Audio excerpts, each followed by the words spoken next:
squash. Yummy, yummy. That's a good idea. We're gonna have squash for supper. No, that won't hurt you. There are beans. Have you seen them?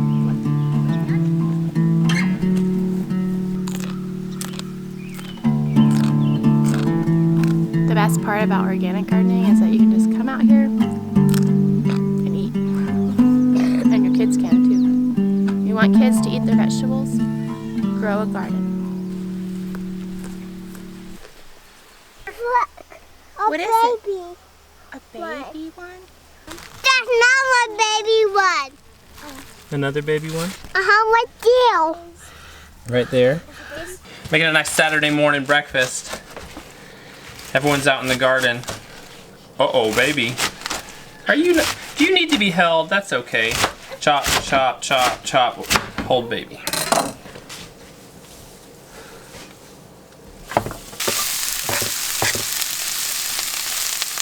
Oh, you want some help? You want some of mine?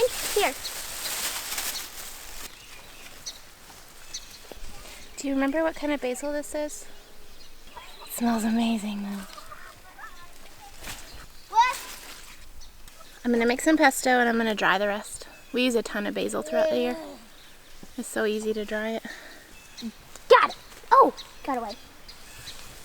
Ha, a green. This is like the best feeling in the whole world. Daddy, I'm serious. I'm just gonna make some flower arrangements with this one till it dries. I'm kind of running back and forth between the garden and breakfast.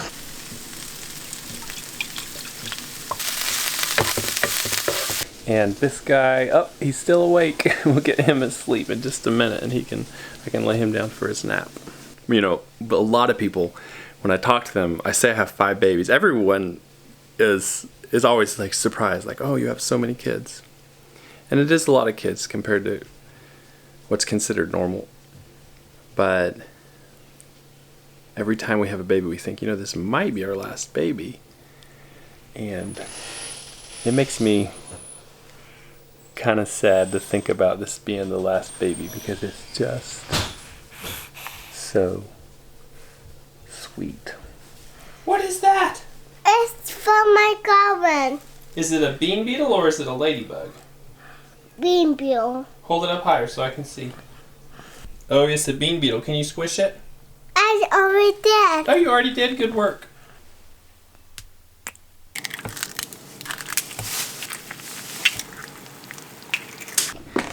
Hi. Those are beautiful.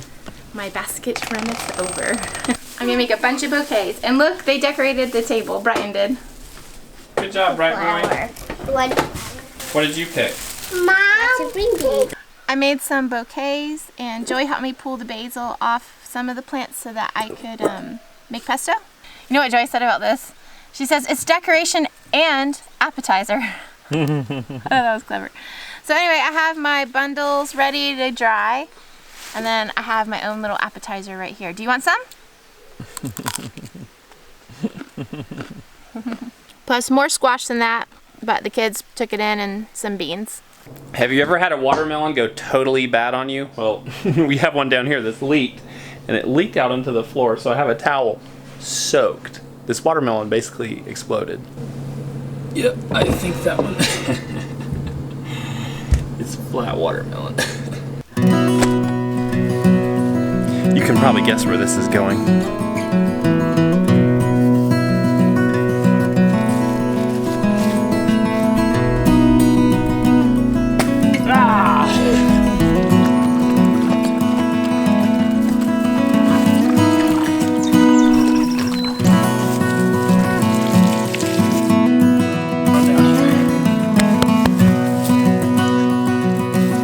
Two kind of interesting things about these pigs. One, Boar. His tusks have grown noticeably just in the months we've had him. And the sow is very pregnant. She's gonna have babies probably late next week. So I plan to get all the other pigs out of here and leave her in here.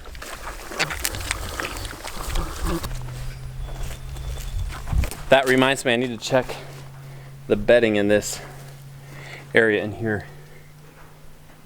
It's not, there's a lot of poop right here. They've concentrated their feces in this area. It's not too bad. This whole area over here actually is clean. Our neighbor very kindly threw some hay in our barn. Didn't tell us he was going to do it. He doesn't owe us anything. He's just being really kind. He cut hay yesterday.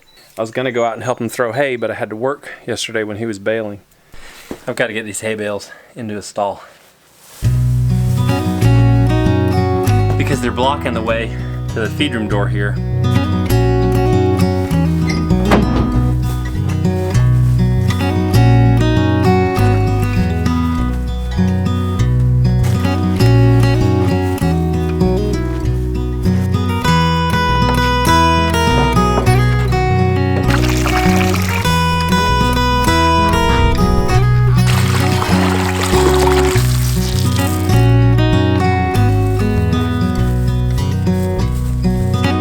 Y'all remember I bought this scythe at a farm store down the road. This is an American scythe. It's characterized by what you call a snath that's very curved. You can see it's dramatically curved here.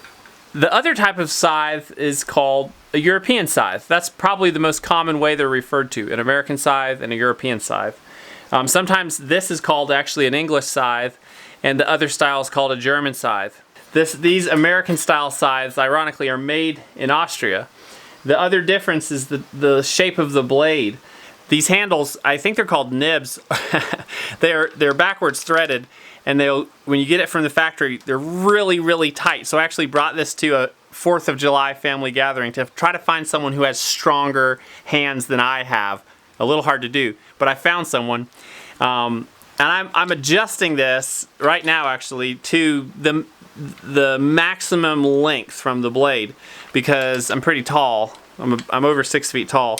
My goal for that first one is when I put the blade down on the ground like this, that first handle there sits right in my armpit. The second one, I want to be elbow to fingertip length.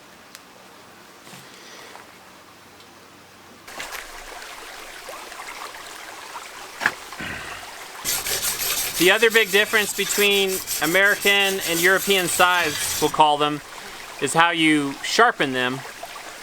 The European scythe, you do something that's called peening, P-E-E-N, peening your blade, and that's where you actually hammer the blade out and flatten the metal out to a very sharp tip.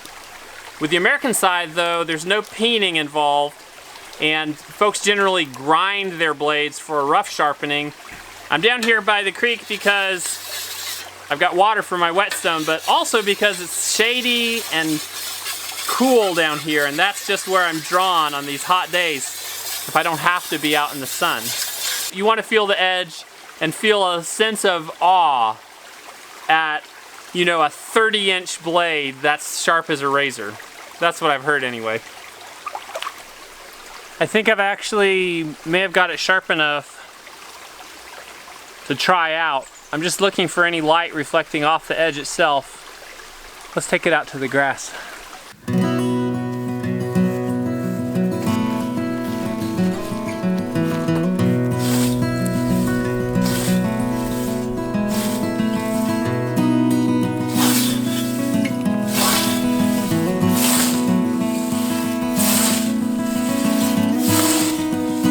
Well, that is dramatically better than it was from the factory. I am actually cutting grass. It's not perfect, but I'm gonna work on that grind over the next few days.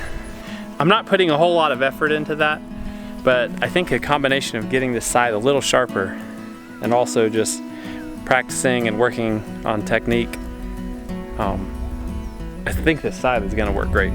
We'll see though.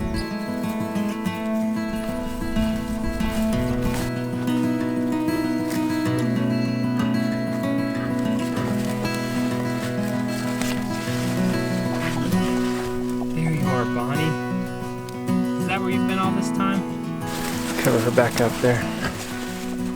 We finally found where Bonnie's been nesting.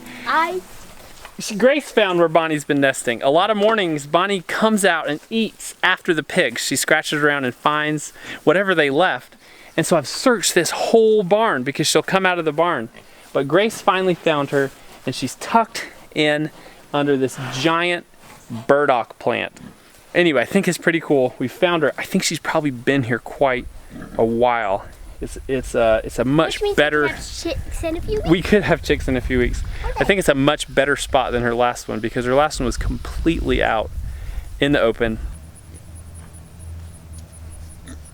Bree's gone at her ladies' church group, so we have a fire and we are going to cook some potatoes and a lot of wood, some apples, and some steak and some ribs. Grace wrapped all these potatoes for us in aluminum.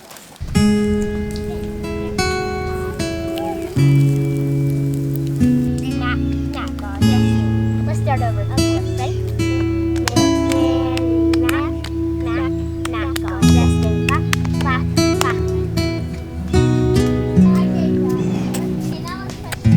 She's mine. We've got teepees and food cooking, kids having fun. Well, this has definitely been another great day on the homestead, and we'll see you all soon. We don't make a video on Sunday, so it'll probably be Tuesday before our next video. Y'all have a great rest of your weekend.